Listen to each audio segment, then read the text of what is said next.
My name is Autumn Price, and I'm here to discuss the issue of homosexuality in modern American Christian history. The church has arguably moved somewhat from not discussing homosexuality at all to some churches even accepting it. So I just want to talk about sort of both sides of the extreme that we're seeing, that we've seen in the past in church history and that we're seeing today. On one side of the extreme, we have churches automatically condemning those who even struggle with the sin of homosexuality, and not necessarily acting upon it, but just struggling with it in general, automatically condemning them to hell. And that would be examples like Westboro Baptist Church, a book from Jack Delahanty, who sort of wrote from a secular perspective, talks about how Westboro Baptist Church has harmed the evangelical movement because many in the LGBT community can confuse Westboro Baptist Church for speaking for evangelicals as a whole.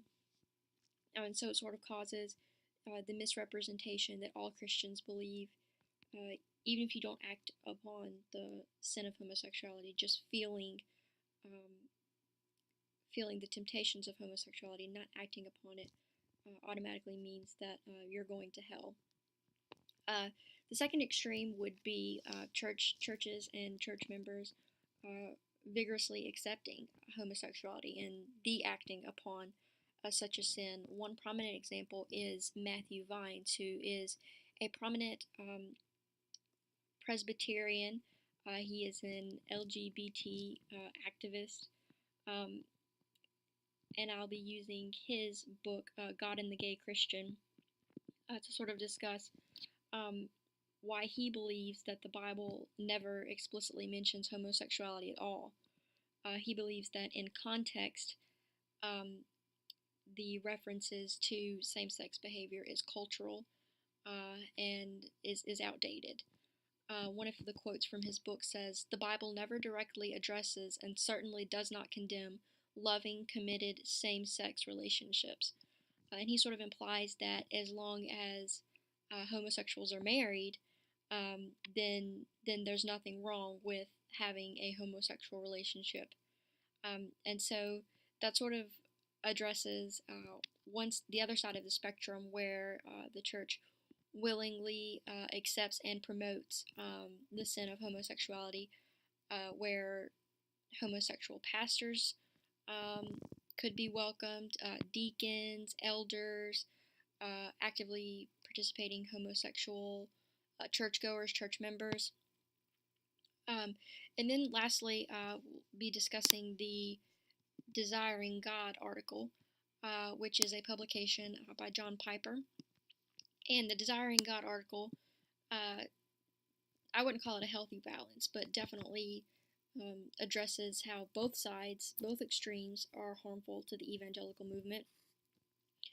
And it just says, one of the quotes says, "Instead, Christians of all people on the planet must not operate out of fear, but love. We recognize that all people are created in the image of God," from Genesis 1:27, "and are therefore sacred and worthy of love."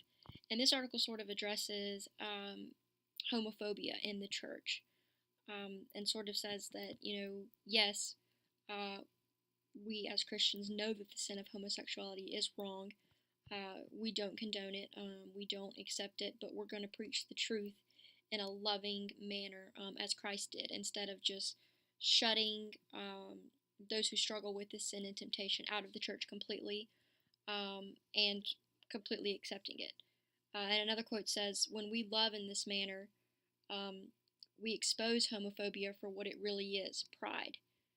So it describes homophobia as a pride issue.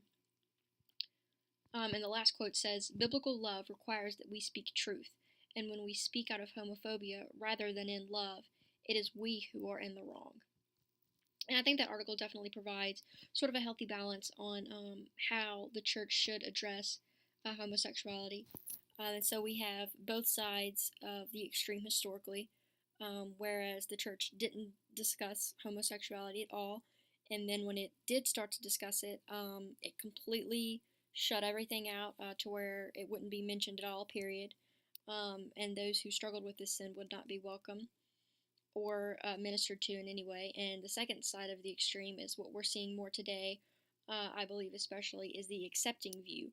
Whereas those who struggle with this sin, it should be condoned, it should be accepted, and it shouldn't be treated as if it were wrong at all.